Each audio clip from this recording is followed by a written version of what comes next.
Jane Eyre by Charlotte Bronte, Chapter 9. But the privations, or rather the hardships, of Lowood lessened. Spring drew on. She was indeed already come. The frosts of winter had ceased. Its snows were melted. Its cut-in winds ameliorated. My wretched feet, flayed and swollen to lameness by the sharp air of January, began to heal and subside. Under the gentler breathings of April, the nights and mornings no longer by their Canadian temperature froze the very blood in our veins. We could now endure the play hour passed in the garden. Sometimes, on a sunny day, it began even to be pleasant and genial, and a greenness grew over those brown beds, which, freshening daily, suggested the thought that hope traversed them at night, and left each morning brighter traces of her steps. Flowers peeped out amongst the leaves, snowdrops, crocuses, purple auriculas, and golden-eyed pansies. On Thursday afternoons, half holidays, we now took walks, and found still sweeter flowers opening by the wayside, under the hedges. I discovered, too, that a great pleasure, an enjoyment which the horizon only bounded, lay all outside the high and spike-guarded walls of our garden. This pleasure consisted in prospect of noble summits girdling a great hill hollow, rich in verdure and shadow, in a bright beck, full of dark stones and sparkling eddies. How different had this scene looked when I viewed it laid out beneath the iron sky of winter, stiffened in frost, shrouded in snow.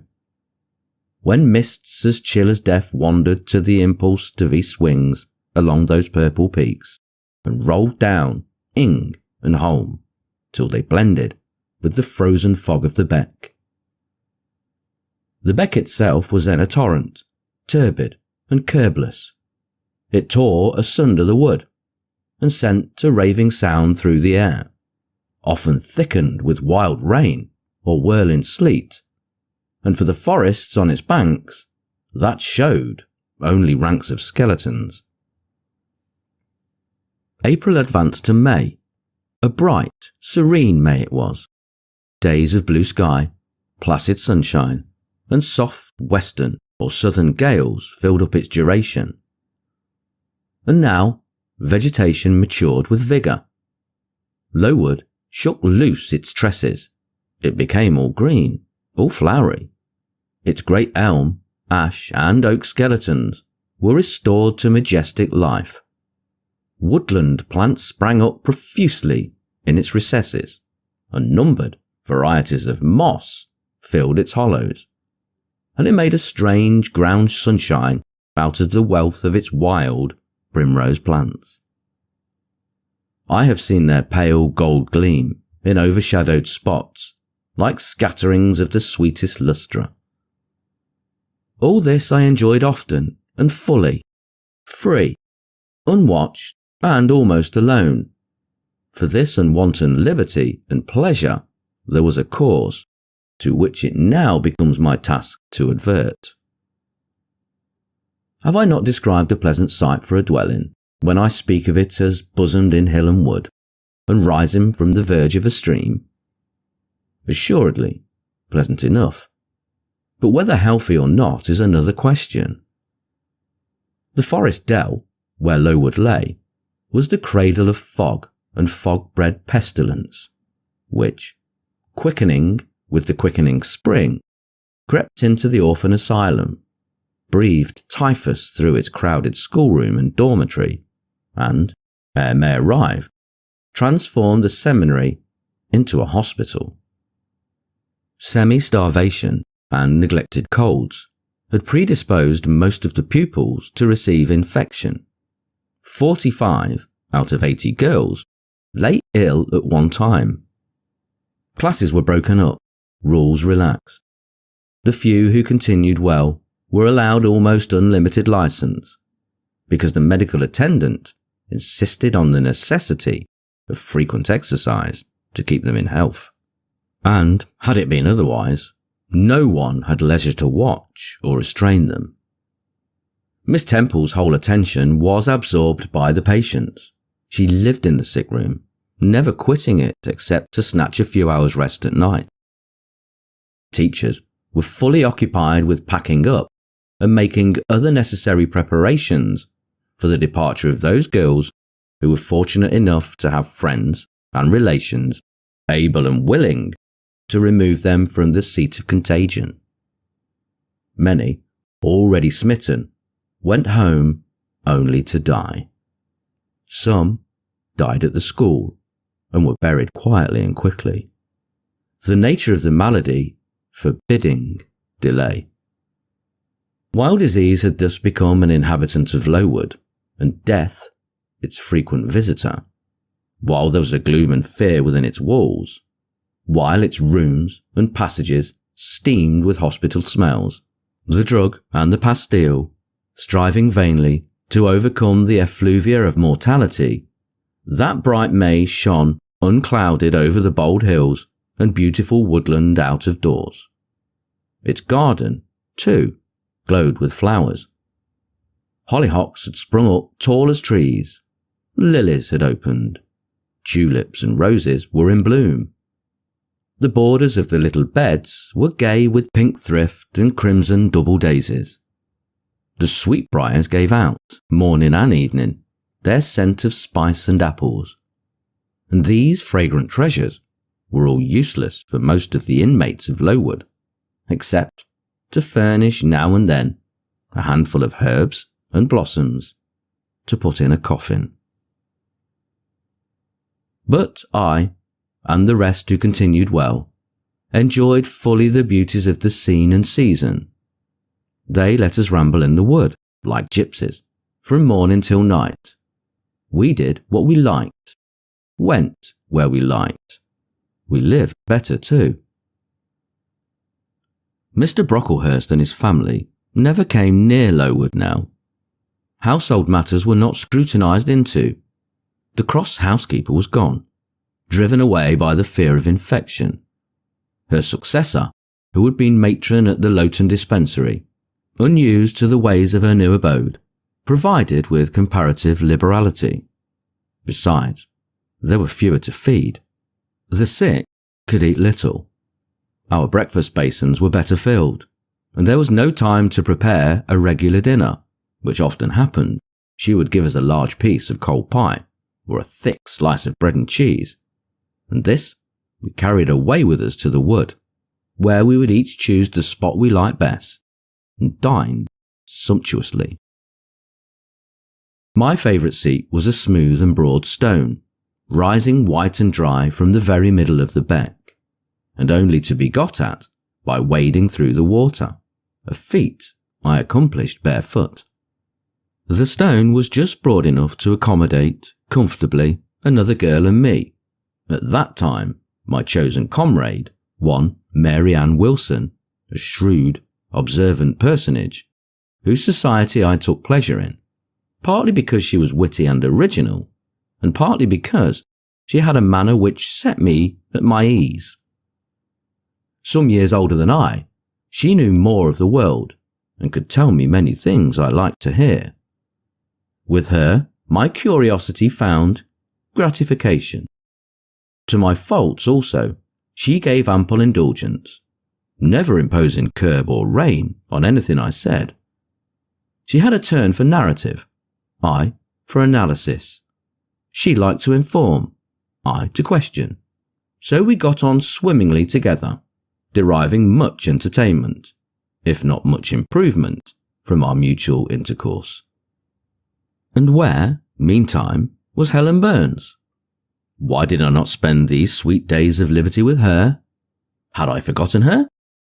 Or was I so worthless as to have grown tired of her pure society? Surely, the Mary Ann Wilson I have mentioned was inferior to my first acquaintance. She could only tell me amusing stories, and reciprocate any racy and pungent gossip I chose to indulge in, while, if I have spoken truth of Helen, she was qualified to give those who enjoyed the privilege of her converse a taste of far higher things. True, reader, and I knew and felt this. And though I am a defective being, with many faults and few redeeming points, yet I never tired of Helen Burns, nor ever ceased to cherish for her a sentiment of attachment, as strong, tender, and respectful as any that ever animated my heart. But how could it be otherwise, when Helen, at all times, and under all circumstances, evinced for me a quiet and faithful friendship, which ill humour never soured, nor irritation never troubled? But Helen was ill at present. For some weeks she had been removed from my sight to I knew not what room upstairs. She was not, I was told, in the hospital portion of the house with the fever patients, for her complaint was consumption, not typhus, and by consumption I, in my ignorance, understood something mild, which time and care would be sure to alleviate. I was confirmed in this idea by the fact of her once or twice coming downstairs on very warm sunny afternoons, and being taken by Miss Temple into the garden. But on these occasions I was not allowed to go and speak to her. I only saw her from the schoolroom window, and then not distinctly, for she was much wrapped up and sat at a distance under the veranda. One evening in the beginning of June, I had stayed out very late with Mary Ann in the wood. We had, as usual, separated ourselves from the others, and had wandered far, so far that we lost our way, and had to ask it at a lonely cottage where a man and woman lived, who looked after a herd of half-wild swine that fed on the mast in the wood. When we got back, it was after moonrise. A pony, which we knew to be the surgeon's, was standing at the garden door. Mary Ann remarked that she supposed someone must be very ill, as Mr. Bates had been sent for at that time of the evening. She went into the house. I stayed behind a few minutes to plant in my garden a handful of roots I had dug up in the forest, and which I feared would wither if I left them till the morning. This done, I lingered yet a little longer. The flowers smelt so sweet as the dew fell. It was such a pleasant evening, so serene, so warm. The still glowing west promised so fairly another fine day on the morrow. The moon rose with such majesty in the grave east. I was noting these things and enjoying them as a child might, when it entered my mind, as it had never done before. How sad to be lying now on a sickbed, and to be in danger of dying. This world is pleasant. It would be dreary to be called from it, and to have to go who knows where. And then my mind made its first earnest effort to comprehend what had been infused into it concerning heaven and hell, and for the first time it recoiled, baffled, and for the first time, glancing behind, on each side, and before it, it saw all round an unfathomed gulf. It felt the one point where it stood, the present. All the rest was formless cloud and vacant depth, and it shuddered at the thought of tottering and plunging amid that chaos. While pondering this new idea, I heard the front door open. Mr. Bates came out, and with him was a nurse. After she had seen him mount his horse and depart, she was about to close the door, but I ran up to her. "How is Helen Burns?" "Very poorly," was the answer. "Is it her Mr. Bates has been to see?" "Yes." "And what does he say about her?" "He says she'll not be here long." This phrase, uttered in my hearing yesterday, would have only conveyed the notion that she was about to be removed to Northumberland, to her own home. I should not have suspected that it meant she was dying. But I knew instantly now. It opened clear on my comprehension that Helen Burns was numbering her last days in this world, and that she was going to be taken to the region of spirits, if such region there were. I experienced a shock of horror, then a strong thrill of grief, then a desire, a necessity to see her, and I asked in what room she lay. "She is in Miss Temple's room," said the nurse.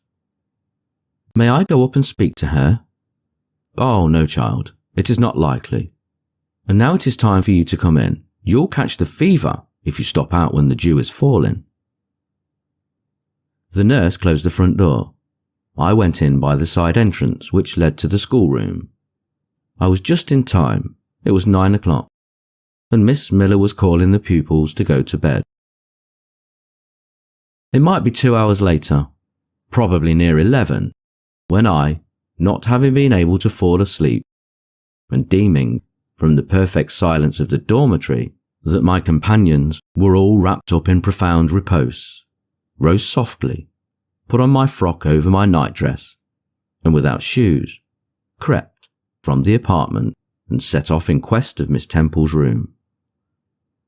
It was quite at the other end of the house, but I knew my way, and the light of the unclouded summer moon, entering here and there at passage windows, enabled me to find it without difficulty.